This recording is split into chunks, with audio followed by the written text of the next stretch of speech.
بسم الله الحمد لله والصلاة والسلام على سيدنا ومولانا رسول الله صلى الله عليه وسلم وبعد. Mes frères et mes sœurs, dans cette vidéo nous allons voir Inch'Allah Ta'ala le traitement de mal occulte par la ruqya. Tout d'abord, on va voir les types de ruqya. Généralement, on peut dire qu'il y a la ruqya personnelle que vous faites vous-même. Donc cette ruqya, soit on suit un programme de traitement bien spécifique qui contient des audios MP3 à écouter chaque jour avec un dhikr bien spécifique contre la sorcellerie, bien le mauvais œil ou jalousie ou djinn amoureux, l'utilisation des plantes, des huiles, etc. comme on a déjà expliqué. Et bien sûr avec un suivi personnalisé d'un expert, un raqi qui a une expérience dans ce domaine-là, pour qu'il puisse vous dire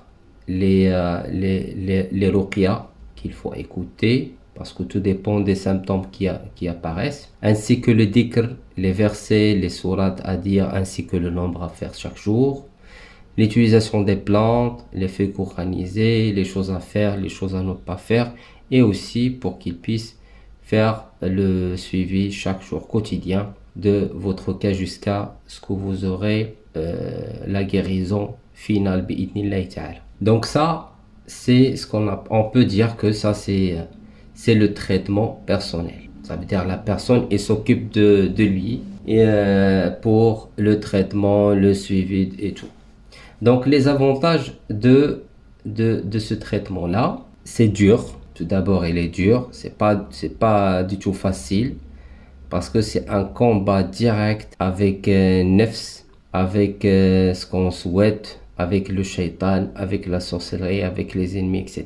Donc c'est un combat direct. On est face au djinn, face à la sorcellerie, face au problème. Donc c'est dur, c'est pas du tout facile, mais ça donne de bons résultats. Ça donne de bons résultats, bi'idnillahi ta'ala, et aussi des résultats qui sont stables. C'est pas après un certain temps, ça recommence à nouveau les problèmes et tout ça, les blocages et tout. Non, ça donne de bons résultats, mais c'est un résultat qui est stable.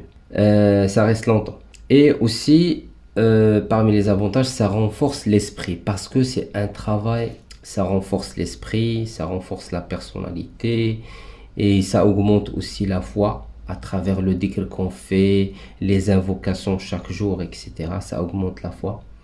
Et ça nous permet d'avoir aussi la lumière de dhikr, la lumière des invocations. Notre corps, il y aura plein de lumière, bi'idnillahi ta'ala. Aussi, à travers ces actes-là, on se rapproche, c'est normal qu'on se rapproche envers Allah tabaraka wa ta'ala. Et aussi, ça nous permet d'avoir une compréhension spéciale et mieux comprendre les secrets de l'islam.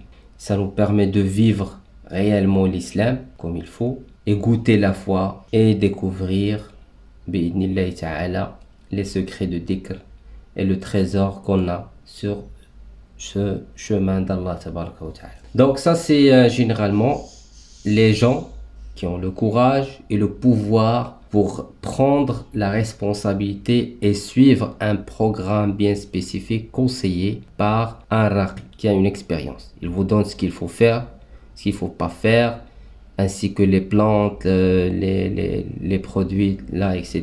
de ruqya, et avec le suivi, et vous vous occupez de vous. Ça c'est le premier type. Voilà, deuxième type de ruqya, c'est ruqya chez un raqi. Donc ça, qu'est-ce qu'on fait?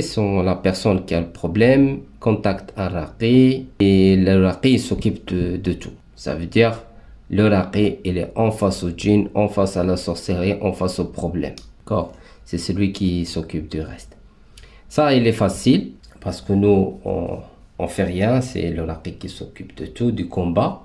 Résultat rapide, parce que après la séance, la première, deuxième, troisième séance de ruqya, ou bien généralement après la première séance de ruqya, on voit les bons résultats. Si on suit les 3 ruqya, c'est bon, le problème c'est résolu. S'il y a une sorcellerie, mauvais œil, jalousie, c'est bon, ça règle le problème. Bien sûr, tout dépend de niveau de gravité des cas et des symptômes.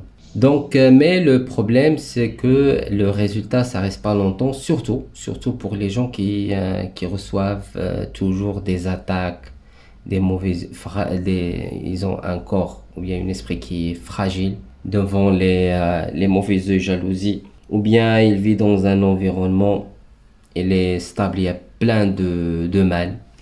Donc ça, c'est généralement après un certain temps, un mois, 2 mois, ça recommence. Donc j'ai fait cet exemple-là.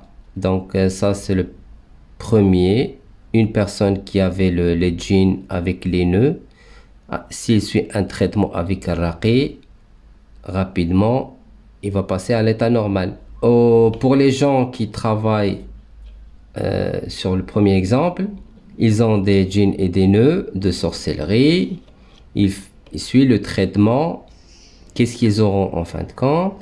Ils auront une protection parce qu'ils travaillent pour augmenter la lumière, augmenter l'énergie, travailler sur la compréhension, savoir les méthodes et les techniques de protection, comment se débarrasser, comment se protéger pendant la nuit, détruire, faire sortir les djinns, etc., etc. Donc, parce qu'ils travaillent sur le savoir, en suivant des formations, des cours, etc. Et aussi pour apprendre les méthodes de traitement et de guérison et de protection. C'est ce qu'il fait. Ça veut dire que ce monsieur-là, si on dit que il a reçu une attaque des djinns ou quoi que ce soit, ou sorcellerie au mauvais œil, il ne sera pas à l'obligation de contacter un raqi. C'est facilement, il va faire un traitement, un suivi, un traitement simple pour s'en sortir et se débarrasser de ce mal-là.